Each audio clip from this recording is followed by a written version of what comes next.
as of right now, it's okay. It's still recording. Right now Cool. it's okay. Do you just want to try again? Take two? Well, yeah, let's try it. Take two. Let's start over. We can just re-say everything. All right. Okay.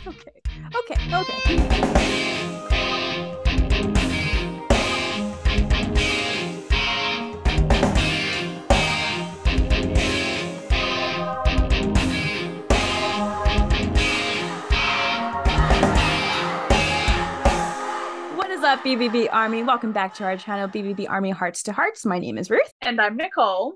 I want to apologize because if the quality is terrible and if my sound or audio is off, the internet is trash today. This is literally, as Ruth said, take two. We are trying to Yeah. film this again. We've had to stop record and re-record. My internet is completely out. I'm having to use my phone to film this. So I don't have the microphone set up and everything because I can't set that up through my phone. So I do apologize in advance if the audio sounds weird and for any kind of blurry quality. I'm doing this so that way we are able to actually get this film today and get this episode put out there for this week. So I apologize in advance.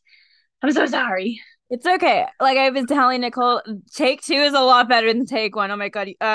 Take one was bad, guys. It was really bad. If y'all know what it's like to lag in a video game constantly, that was how it was for us. That's a good comparison. I like that. Yeah, that's a good one. Thank you. But hopefully you guys can hear us and stuff and see us. It's a lot better on take two this time around. So again, we apologize for any inconvenience, the quality and sound, but as of right now, it seems to be working. So we're just going to go for it. So let us dive on in, you guys. We are going to be talking about Black Veil Brides 4, aka the self-titled album today. Yes. And I think we have officially said this album was a gray tone era. Yes, because if you guys notice the album and then the album jacket, it's all a nice sleek black. But as Ruth put it, it does got a lot of gray tones in it. So we're just calling it the gray tone era because it's beautiful. It's well done. Or art teacher speaking artist, monochromatic. Ooh, the monochromatic era. I like that so much better. It's exactly like the morning EP. There you go. But we are diving into this album. We said this in our first round. I'm gonna say it again. It kind of worked out because last week we had the fan Kaylee come on from Canada. Amazing, wonderful fan. Love talking to her. And she was the number one stan for this album. She kept saying how this album is so underrated. This album's songs are there's just more than the hit singles that we know of this album. And it's we need to show more love to this album, which to be fair, it's kind of true though, because don't get me wrong, I do like this album, but I'm gonna get so roasted. Don't come after me, guys. I love you guys. Just remember that I love you.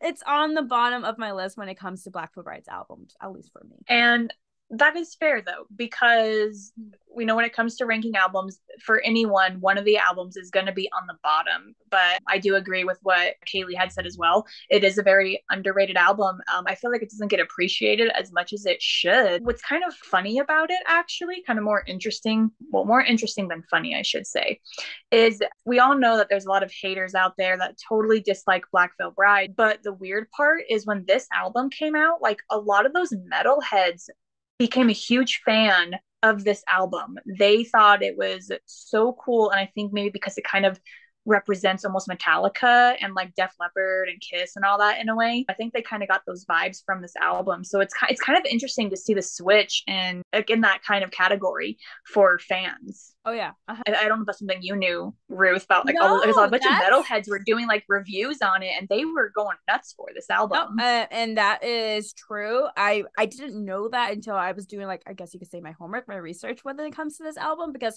truth be told, I really did try. I mean, life is busy as of right now as an educator, just gonna say that, but I did try to go through this and look up interviews. But what I came across with Black Veil Brides 4, the self-titled album, is a lot of creators or just fans or music lovers do album reviews, and a lot of them are metalheads. That's the one thing I did see a lot on YouTube. I mean, as for interviews from Black Veil Brides, I know they exist out there. I just couldn't find any. Yeah, this album, you guys, it's extremely hard to find a lot of information on. We obviously know it's out there, but I feel with it not being as relative as a lot of their other albums, like a lot of this stuff is buried and you have to dig really deep, like super deep. I know. I'm definitely going to give my thoughts and opinions when it comes to this album, and probably learn some things from Nicole, because I know she did a little bit more research than I did. I feel like I might have like some pretty basic stuff, but we'll see. We'll see. Well, let's start from the beginning. This album was released on October 27, 2014. Which I'm going to say again. I'm so happy that they're releasing so many of their albums in October, and they keep like inching closer to my birthday, and I just want them to release an album on Halloween. I want them to do it for the first time ever, and I'm hoping maybe when is that going to happen? You keep teasing us. When is it actually an album going to be released on Halloween for all us Halloween fanatics on Nicole's birthday, and Andy, your mom's birthday too? So I know. The Phantom Tomorrow and this album obviously getting released in October, and they keep doing tours. Like they started the Black Mass tour in October. It's a couple days before my birthday. Yes, and they even came down to Denver. I was like, when did the Black Mass tour, I guess, official? Oh, I gotta look this up now. Black Mass tour 2014. I do remember that they were touring with Falling in Reverse, Set It Off, and Drama Club. Yeah, Drama Club was fun. They had a fun surprise for everyone. And it looks like they started in October 21st. Okay, since you're on there, does it show the list of tour dates? Yeah, for you, Nicole, they came to Denver, Colorado on October 27th, the day of the release of the album. Do it. That's like that is literally the second time that they have done that to me. They did it with Wretched and Divine, came to Denver on the day that was released, and then they did this. God, they were so close to my birthday. No, dude, that's pretty awesome though. Like, you went to a concert of the release of the album. I have not gotten a chance or an opportunity or experience like that. Okay, now I feel bad because I've gotten it twice, and I'm so sorry. Yeah, so I went to that concert, and they came to Spokane, Washington, and I think that was like my second like headlining BVB concert show I went to. So they came to Spokane, Washington, November 8th, and dude, I was freaking out when I saw the tour dates. I was I was a sophomore in college. We're here already. It does evolve around the 4. We'll get back to 4, but we're just here. But because the Black Mass tour was basically the self-titled 4 album concert show, let's be honest, because they did play a lot of songs from this album because of their new release. I know you went back and looked at your concert videos. I did the same. Do you recall a lot of the songs? I will flat out tell you. Totally not going to be exposed here. But okay. Ladies and gentlemen, this is my iPods that I've had since. You guys remember these iPods? Oh my God. So in this iPod, it's probably dead right now. Yeah, it's dead. But yeah, I did look back at the footage. This was the iPod that I took to the Black Mass tour to record and take photos of the concert. I know, I still have it. I didn't know iPods could film. Well, this was like the iPod. I don't even know what version it is. It's not like the small one. It's kind of like almost like the iPhone version one. So I had one of those. I know exactly what you're talking about. This was the iPod I took to the Black Mass tour. This was literally the smart device I had at the time, and I still have the footage in here and tons of photos in here from Black Veil Brides in high school years. We don't talk about that. I did look back. The quality on this iPod, oh my God, it was so bad. Like, when I was on Barricade for that show, thank God. First time being Barricade. I was Barricade, and yeah, I was screaming and recording as much as I could. But like, you know, you're on Barricade, so like it's blasting sound, obviously. So like the quality of the audio,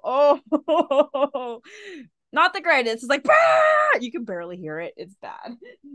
I filmed with my phone, and going back and listening, it's just pure fuzz. It's like I was right next to the amp, and oh my God, it just, you can barely hear anything. No, but like I said, that was my second headlining Black Veil Bride show. I was super excited because not only what this album was releasing, but it was my second time actually can't wait to go. I made a whole vlog about it on my personal channel. If you guys are interested, you can go check it out. I could not afford VIP. That broke my soul. Okay, college fresh I want to say sophomore year. Okay, I wanted VIP so bad, could not afford it. Damn it. So I only got a general admission ticket, and so to make sure I got at least as close as I could to stage, I arrived at the venue at noon, and yeah, I was by myself, no friends or anything, by myself, parked my car, went to the knitting factory, and it's November in Washington, FYI. It's cold. So you are so brave, though. Dude, I'm just saying. I waited 6 hours in general admission line in the cold, could not move or anything because I would lose my spots. My friend gave me hand warmers, thank God. I had had coffee in my hand, but it was cold. Like I was literally doing jumping jacks in the line just to keep myself warm. I mean, yeah, I got strange looks at me, but I was at the point like I don't care. I need to warm up and stuff. By the time we got into the venue, oh my God, it felt amazing just to felt warm. So say if it makes you feel any better, that same tour, it was cold out for us too. It was raining, like just downpouring rain. So we had to all wait outside in the rain. And then when they did call VIP in, like we were getting yelled at by Yanni. They're like, "You will not touch the guys. There will be none of this." And there were a lot of angry fans. We were all just soaking wet. I know. Waiting out there. I don't know. We had wind chills and stuff. It was bad, but I waited 6 hours in line in the cold. I stayed through Fall in Reverse. I mean, I set it off, Drama Club, Fall in Reverse, and then Black Veil Brides came on. I will always I mentioned this before. There was a lovely fan in front of me because I was like second row, I guess you can say, before barricade, and CC came on and I was just screaming and stuff and singing along. And I guess she just saw how much of a fan I was of Black Veil Brides that I didn't know at first. She literally had to pull me to switch spots with me because I just didn't know what she was trying to do because she kept wording at me. But I'm just like, I don't know what you're saying. I don't know what you're saying. So she literally pulled me and switched spots with me and put me on barricade. And I just looked back at her and I'm like, and she's like, enjoy. And I'm like, thank you. Wow. That was nice of her. That concert was amazing. I do remember Faithless was obviously a staple from this album. Was playing. They did play. I'm trying to think of it here. I want to say they played Goodbye Agony. I could be wrong though. Mm-hmm. Yeah, they played Goodbye Agony for us. And then they played Heart of Fire. Heart of Fire. Yeah, Heart of Fire. They for me anyway, they played Last Rites. I want to say yes. I can't remember. It's been so long. I do know they played a lot of the songs from here. And they basically played almost the whole album except minus 4 or 5 songs. Yeah, I do want to say that. I did get a CC drum solo in that concert. It was amazing. Yes, same here. I was so happy. I'm so mad that I didn't record it because I was running low on storage. So see, I recorded it, but the problem is he was banging on those drums and on the amp. You can hardly. It's all fun. I know. God, these iPods, I swear, or phones at the time. Same album jacket with the devil and the Morning Star that we see on this album. At least for me, I don't know for you, Nicole, was on their backdrop on the concert on the stage. Did they have that? Yes. You? Yeah. Okay. Yes. Yeah. Here. Yeah, I mean, I want to say I think they kept the backdrop relatively the same for all the shows. Yeah, I do remember that. Dude, that concert was amazing. Did I get horribly sick afterwards? Yes. Was it worth it? Yes. Oh, it's always worth it for Black Veil Brides. Black Veil Brides 4. I think, honestly, if it wasn't for that concert, for that tour, I wouldn't be very well introduced to this album of 4, honestly. That's just my opinion. Really? I did listen to the album, obviously. I do remember, was it Heart of Fire, the first music video that came out for this album? Yes, it was. Yeah, I do remember watching it. I thought it was really cool what they done, where they work. I don't even know what I want to say a junkyard. Probably not a junkyard. It's hard to say. I don't know if it was a junkyard or more like a back alley that it looked like. Yeah, I don't know. I love the songs and stuff, and then the album came out, and then I don't know, just hearing those songs live obviously is gonna be different than hearing it on the album. So I guess that's why I was ooh, this sounds so cool live. Like obviously Faithless, Heart of Fire, and etc. Speaking of their songs, like all the singles that they had released for this album, I think was Heart of Fire, Faithless, and Goodbye Agony. I think those were the only three singles, if I'm not mistaken. Yep, I think that's right. Yeah. I feel like when it comes to a lot of Black Veil Bride albums, they usually make quite a few music videos, and there was only two music videos for this entire album, and Yeah. that was Heart of Fire and Goodbye Agony. Was it? Oh, I think you're right. Yeah. Yeah. Heart of Fire, Goodbye Agony. I don't know why I thought three. Yeah, you're correct. I wish that they had like more than just two music videos, only because it seems like for every other album, they have like more than just two music videos. But I think when it comes to this album, even though we just got the two, I feel like they gave us a treat when it came to Goodbye Agony, because we have the kid from the Knives and Pens music video, and we have, isn't her name Eve Black? Or no, Alicia V. Hill, it was. She portrayed Eve Black or whatever in Legion of the Black. That was pretty cool. It was pretty wild for them to put in little Easter eggs in there for us. Fun fact, guys. I did not know the young man in Goodbye Agony was actually a boy from Knives and Pens and stuff. I did not know that until Chris Biersack told me himself. I'm like, oh, so I just been a fan for a decade and did not know that.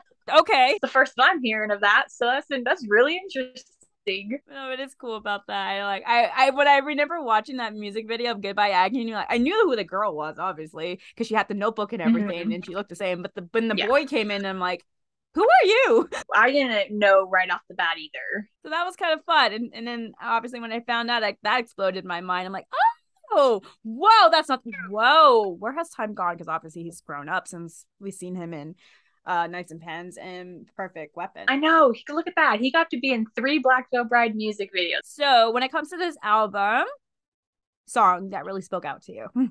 I really loved Drag Me to the Grave. I have like the lyrics even tattooed right here. I have them tattooed on like a little script roll or whatever. That song really just kind of speaks to me because unfortunately, I'm just a very sad individual all the time. And the lyric, rising up, I'm a fighter, young and loud with desire, heroes blessed by the fire. I won't let these demons drag me to the grave. I feel like it's kind of a representation of trying to get you away from the darkness and trying to bring you back to that light and not allowing all of these negative and bad things that are, whether they're happening to you or just happening around you, like to not let it affect you and the person that you are. So that song just really speaks out to me. Like obviously so much I had to get it tattooed. So when I am feeling in dark times, I try to remember those lyrics. Is there a specific song that spoke out to you?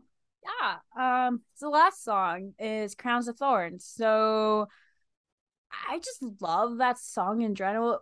There's a little bit more backstory. I'll make it short, but I was a sophomore in college and I spoke out what happened in my childhood in the summer before sophomore year, which was a lot. But going back to college, and honestly, I was at a standpoint in my life of, truth be told, questioning my faith of what I believed in and everything. And so when Crowns of Thorns came on, I heard the lyrics, and then obviously Crowns of Thorn, the title. Again, these are my thoughts, my opinions only. Crowns of Thorn, most people think, oh, Jesus, the crown of thorn that he wore during the crucifixion. That's where my head went. And so I was just very curious because, like, we know that Andy, he respects all religions and stuff, obviously from his childhood, from his grandma and stuff. So I was just curious, like, what the song was really lamenting and stuff. And where it says, I will walk through hell in this world of strength and into your arms with this crown of thorns. For me, the first time I ever listened to it, it just made me think like, well, Jesus, when he was getting crucified before he got onto the cross, they were brutal to him. He was walking through the streets with these heavy things on his back. And yeah, he did have that crown of thorns, whipping and everything, and all that pain he had to go through before his time came on the cross. I mean, the stories and imageries of it is a bit gruesome, I will say, but you know, the whole story behind it, like he died for our sins and stuff, which, you know, I still am interested with that story. And, you know, again, at that time I was questioning my faith and everything, like what I believed in. Does God exist? Does Jesus exist?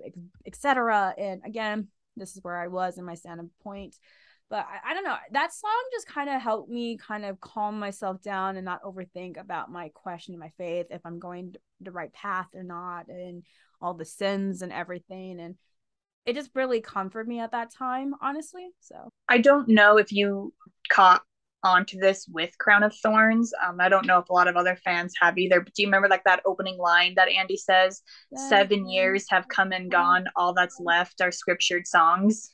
yeah. It just makes me curious when he says those lines, 7 years have come and gone. I'm wondering if that's a representation of the band itself. This whole album made me question a lot, actually, just what was going through him with Andy at the time and the guys at the time, because again, going back to the religion standpoint of it, like we have Faithless, we have Crowns of Thorn, Devil in the Mirror, Goodbye Agony, Shattered God. Like I want to say, and if I'm incorrect, I do apologize, that this album has a lot of religion aspects and inspired in these songs. No, and I 100% agree with you on that. It seems like, I know that they have them really in like almost every album, but it really seems like in Wretched and Divine 4 that there's so it goes much deeper into it. It does go deeper. It talks about the deep stuff, like in the biblical stories too, that are out there in the Bible, like the ones that make you think, or you're too scared to think, or even the gruesome, like the crucifixion of Jesus Christ. So, well, a lot of these songs, it seems like they hold a lot of anger and sadness, but at the same time, it also holds like light. Yeah. As weird as that may sound. No, it makes sense to me. Like these songs are like, I will admit, I think BVB IV, and I think a lot of fans will agree with this, is probably one, as of right now, their heaviest album with all of the songs. Yes. And how heavy they go with, not just with the lyrics, but also like the tones and beats and the guitar solos and rhythms and everything, and the drums. Like it's very heavy.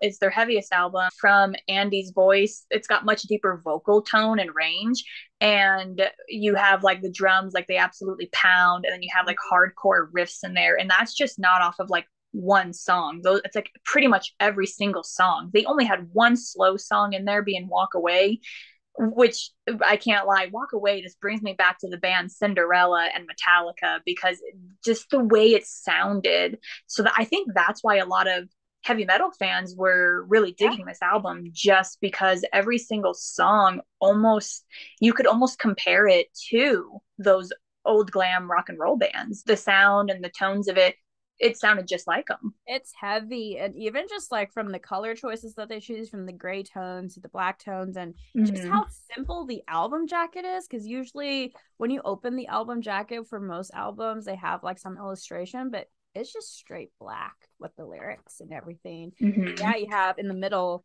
the picture with the guys in the center and stuff like here, but even still, the photo, they're like serious.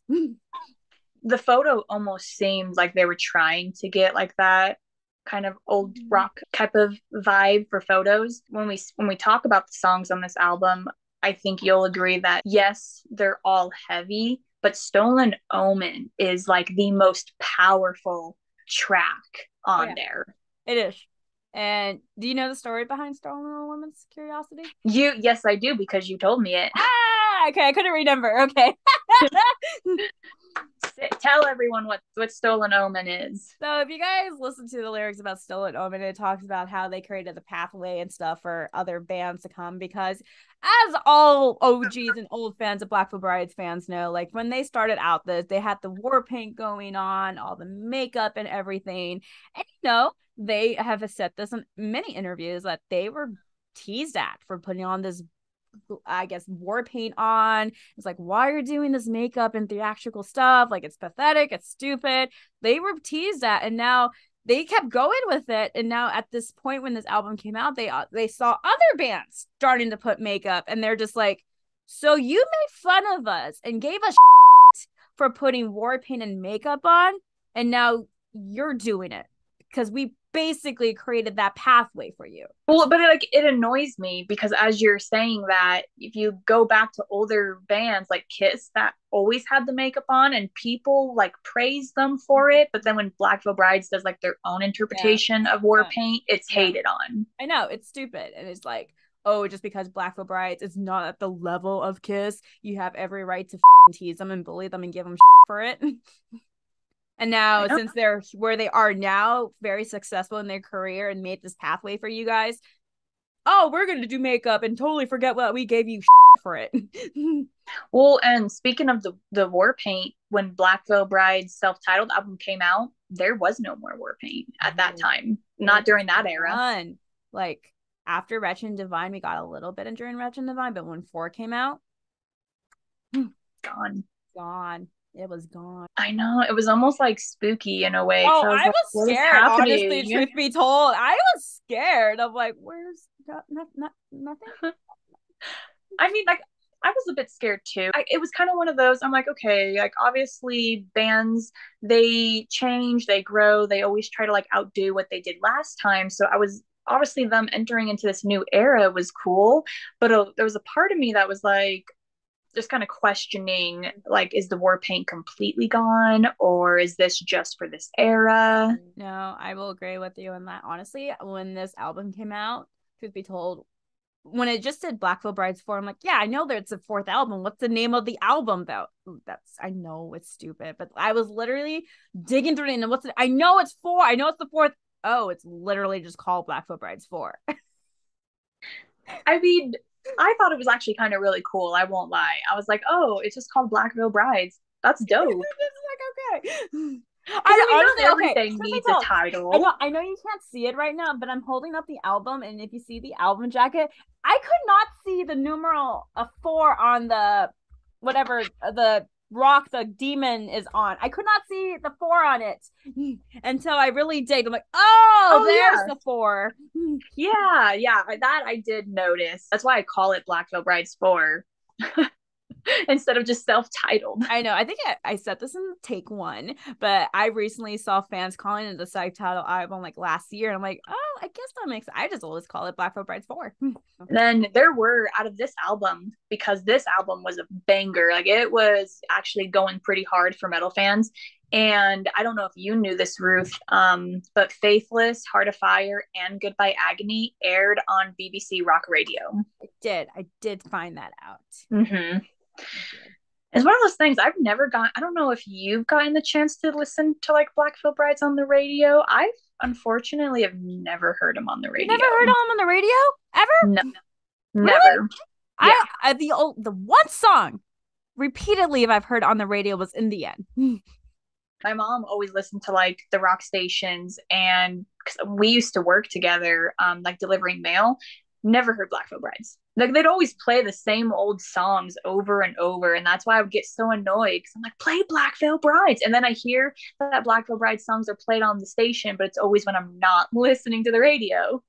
No, I've only heard In the End a couple of times, and every time it came on, I would freak out, and whoever was in the car was in me like, well, why are you freaking out? Because they're playing Black Veil Brides, so shut up. This is worth the freak out. Yeah.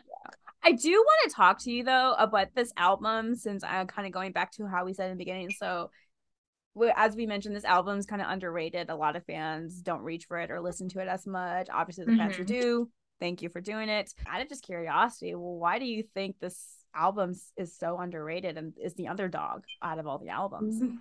I'm so glad you actually asked me that. In my own personal opinion, and I want to hear your opinion afterwards too. But my thoughts, when we look compared to We Stitch These Wounds, Set the World on Fire, and Wretched and Divine, War Paint era, and I mean, I'm going to start off by saying every album they do is phenomenal. In my personal opinion, I feel like they always try to progress and outdo their last album, as all bands should. I think the reason this one is so underappreciated and looked past is because I feel that this was a new era of Black Veil Brides that fans were not expecting. And I think a lot of them were shocked when the war paint was gone and it was heavier. And I don't think a lot of fans were used to that when it comes to this album. So I do think that is a kind of a big reason why, I think that's part of the reason why this album isn't everyone's favorite. And not to mention, it almost seemed like something changed in Black Veil Brides when this album was released too. There was definitely, as we all know, there was a lot going on that we're not going to get into, but when this album came out, to me, they stopped being happy, it seemed. So, and I think a lot of fans kind of caught on to that. And that's kind of why I'm thinking a lot of fans maybe don't like the album, just because it probably to other fans, it doesn't scream Black Veil Brides like the rest of the albums do. But I think they were just trying to do something new, like all bands do, which I don't think they did anything wrong by it. Because I can honestly say, I love this album. I think it's a classic. I think it's a banger. I'm into heavy metal music, so obviously this with how heavy it was, I was digging it. But I can definitely see why a lot of other fans maybe weren't as into it as much as others. I mean, yeah, that's a pretty good fair reason. What are your thoughts on why it's so underappreciated? I'm scared to answer it. I'm curious now. Why you what? Tell me. Okay, like I like the album, don't get me wrong, I do. There's some really good songs. Just for me, I mean, to be fair, growing up I wasn't exposed to Metallica or Kiss or anything, so honestly, Black Veil Brides in a way was my first introduction to rock. So when I did hear their first albums, I really enjoyed it and stuff, and I was learning still about the rock industry, the rock music back then. And so, and I know I mentioned this, I don't know which episode, but I did at one time that Wretched and Divine, they did a phenomenal job with it, having a concept album for it, all the songs, how it sounded. They literally went all the way for that album, out of their comfort zone. So I guess I was just such in a high with Wretched and Divine. And so I was actually curious, like, ooh, what are their fourth albums going to be? Are they going to do something similar to Wretched and Divine, or are they going to go on top of it and stuff? And I was just such on the high. So when I heard news about 4 and saw the Heart of Fire music video and stuff, I got super excited and stuff, because I do like Heart of Fire. It's a really nice song. I like the tempo of it too. And then when the album came up, listened to it, I was a little taken back, because like, oh, they went heavier Metallica way and stuff, where these songs and stuff. And I just kept listening to it, and like, yeah, I do enjoy it, but like, I guess I was just such in a high from Wretched and Divine. I was just hoping 4 would just be somewhat in that level or past it. And for me, I just felt like it wasn't, just because I just wasn't expecting the different tempos and song change to go a bit heavier in a way. And like you said, like just listening to the song, seeing the color choices and everything with this album, even just honestly the promotion, I didn't really see that much of it, honestly, compared to other albums. And I was just like, is everything okay? Honestly. Yeah. Like, I was like a bit concerned. I mean, we all know, later down the road, but at that time I was just like, is everything okay? Like, are they okay? I know this is stupid, really stupid, but I honestly thought, are they mad at us? Really stupid, but I honestly thought came across my mind. So I will say this. Maybe we can say that Black Veil Brides 4 was almost in a way rushed, because you got to think they spent so much time on Wretched and Divine, to the point where when it was released, as you said, everyone was on such a high with it. It was epic. How could they possibly outdo this? It was released in 2013, and then boom, Black Veil Bride's self-titled album came out 1 year later. So maybe in a way it could have been rushed, and that's probably why a lot of people don't like it. And I do agree with you, like it encompasses elements of like Def Leppard and Metallica and Kiss, and maybe a lot of fans who didn't grow up with those bands or who weren't introduced to them, hearing this album probably threw them off, because they were like, whoa, this doesn't even sound like Black Veil Brides. I mean, I knew it was Andy's voice for one, obviously, and everything else, but like, I do remember still at that, even as a freshman, I keep wanting to say freshman, I was a sophomore in college.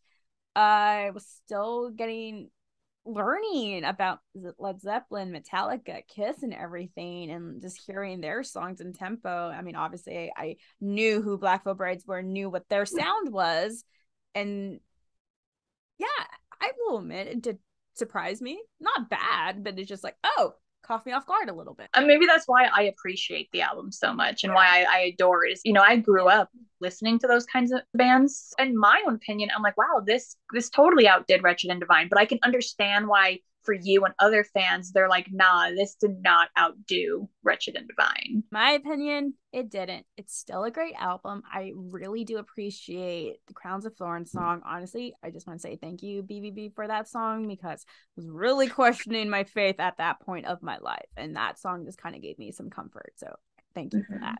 Also, before we completely forget, bonus song for this album. Yes. No, I was not going to forget that, girl. Are you kidding me? That's like my second favorite song off this freaking album. Okay, so what was it? Wretched and Divine. Nope. We Set the World on Fire started the bonus track, then Wretched and Divine.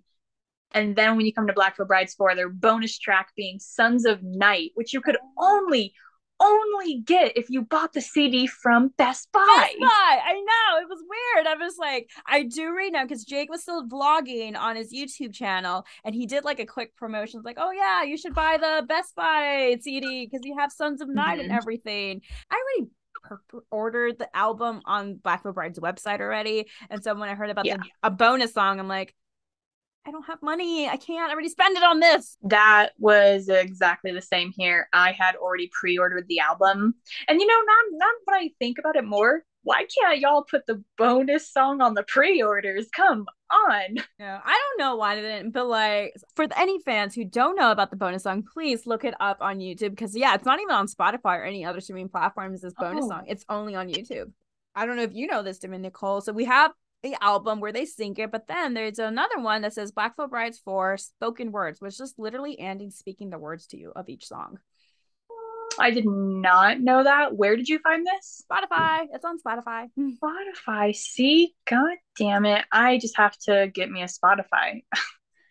It's one of those things you're eventually going to have like everything, one of everything. Build my life on broken bones. Not living for this anymore. You want to fight? I'll bring a war. I feel alive inside. I won't be terrorized. It's basically like a audible of Andy just speaking each lyric to you. I'm okay with that. Yeah, so I thought that was kind of cool for him to do that. That's actually super interesting. I think it might just be on Spotify. I don't know if it's on iHeartRadio or YouTube Music or anything else. I don't think it is, because I literally have every song of theirs on iHeartRadio, and the Audible is not one of them. Come to Spotify, Nicole. I know. I have to come to the dark side. It's amazing. With this album, Richard Villa is obviously, he did the art. Amazing job again, Richard. An amazing, beautiful job again.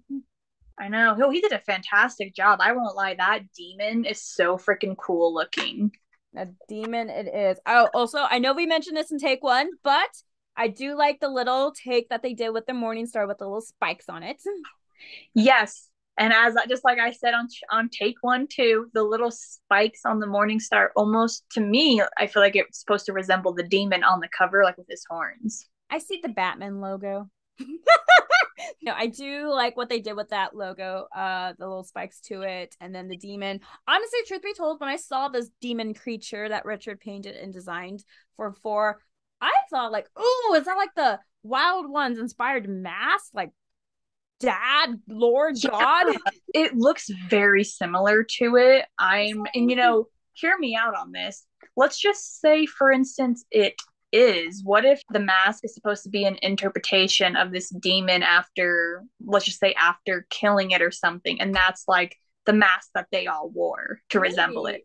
It sounds weird, but there's a little intertwined when it comes to Wretched and Divine, because obviously in Goodbye Agony, the little girl is there from Wretched and Divine. Hello, so yeah, which it's definitely got Wretched and Divine elements to it if you think about it. And the young boy, the boy. I know we discussed the boy already. Does he actually have a name though? Honestly, I don't know. I am sorry, sir. I don't know your character name when it comes to the Black Veil Brides universe. Chris, does this young sir's character have a name actually? Because we only seen him in Knives and Pans, Perfect Weapon, and then obviously Goodbye Agony. Does he actually have a name though? Because I just call him the boy from Knives and Pans. Yeah, the kid, the guy, the boy, There was a lot of merchandise that came out with this album, though. If they told, I was just going to ask you because I could not remember. So there was actually quite a bit. To be fair, it was more shirts than anything else. I will have to show the photo because I don't actually own this sweater. You remember the sweater that I sent you and Cassie that I'm like, if you guys ever come across it, any fan that comes across it, or if you're just selling it, like I will happily take it from you. It's the sweater has the demon on the back, just like doing that pretty much. It's super cool looking. It's just the head. And the front has Black Veil Brides with the Morning Star symbol in it. It looks very similar to when they released the We Stitch These Wounds album and all that merchandise. The wording looks very similar to that. It's a sweater that I've been wanting personally forever. I think it was only sold at the merch tables, and I wasn't able to go to the merch booth after the Black Mass tour just because the line was so long. But this is another shirt that came out after Black Veil Brides 4, and I think the shirt that you're wearing as well. Yeah, I was just gonna say that. Yeah, so I was fortunate enough to get a Black Mass t-shirt from the merch line.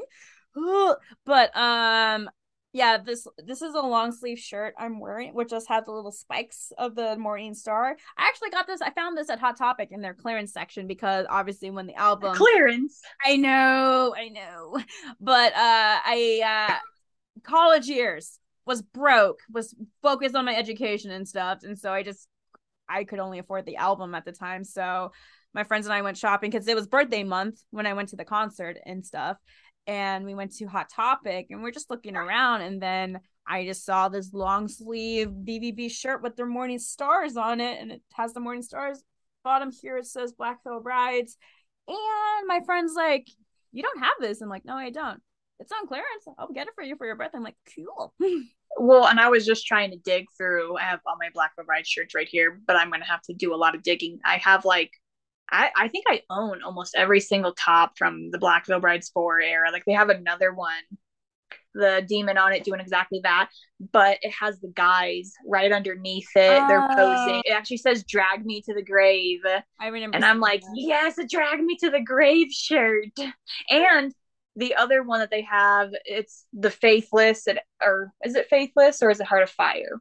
It's either a Faithless or Heart of Fire one where it has like the lyrics on it and everything. Like they came out with so much merchandise, but once again, it was mostly shirts and vinyl. You have it behind you. Yes, I do have the vinyl. I didn't actually buy it. I was gifted to me from my friend for Christmas, so I was actually really excited about that because I didn't know that there was a vinyl available. And he lives in England, so he mailed that to me. It was like a really good Christmas present. No, I think 4 was definitely something that took a lot of fans by surprise and off guard just by how the direction they went through. Obviously, no war paint at the time because we were so a little used to it, but now we're like, oh, no war paint, okay. So 4 was something fierce. Yeah, there you go. That's a good way to say it. Yeah, definitely fierce. It's a great album. It's definitely underrated. So anyone, let's get those numbers up on the streaming platforms for 4 because, now obviously Black Veil Brides works hard and everything, but 4 does deserve love too.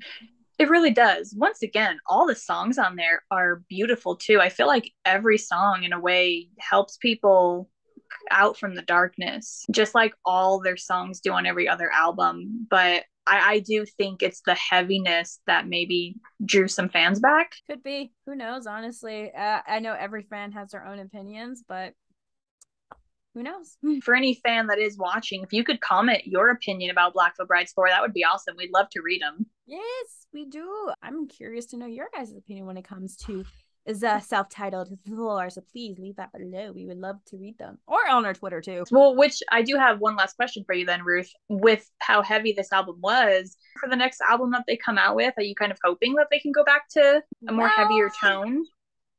Jake has already kind of spilled the beans already on his Twitch streams about this. Oh, I know. That's why I'm asking.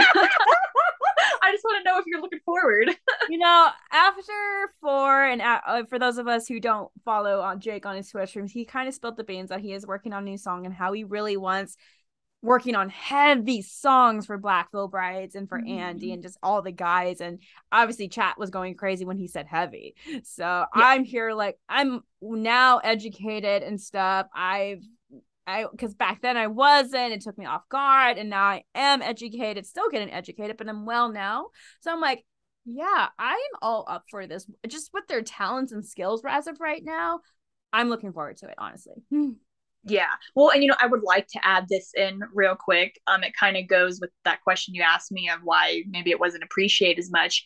With this album being their heaviest by far, it would make sense because having that come back out in 2014, I think a lot of people in general just weren't into like heavier type of songs and bands. I know Motionless in White was around, but they were not nearly as popular as they were now. Same with Ice Nine Kills. So I'm wondering if Black Veil Brides 4 is more accepted now because heavy metal music is just kind of on the trend right now. It's on the rise. A lot of people are digging it. They're into it.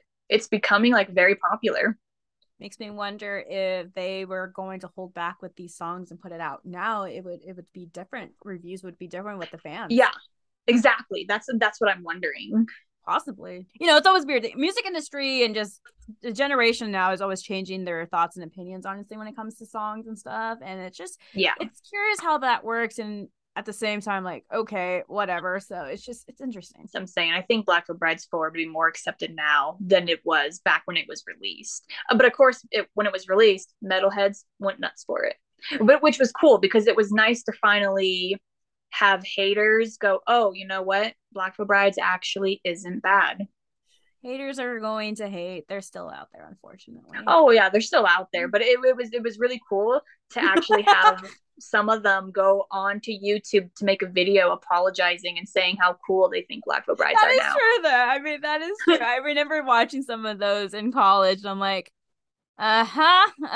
you apologize. You apologize.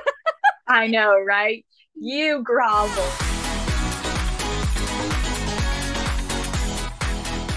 All right, BVB Army, today's fan shout out goes to the heckin' awesome Bellamy. For anyone that doesn't know, Ruth and I actually met up with them on the Trinity of Terror tour for the Cincinnati show. They were just super cool. They allowed us to interview them. Go ahead and give them a follow on Twitter and Instagram. They are a huge supporter of Black Veil Brides, and for anyone that also likes Motionless in White, they are also a huge supporter of them too.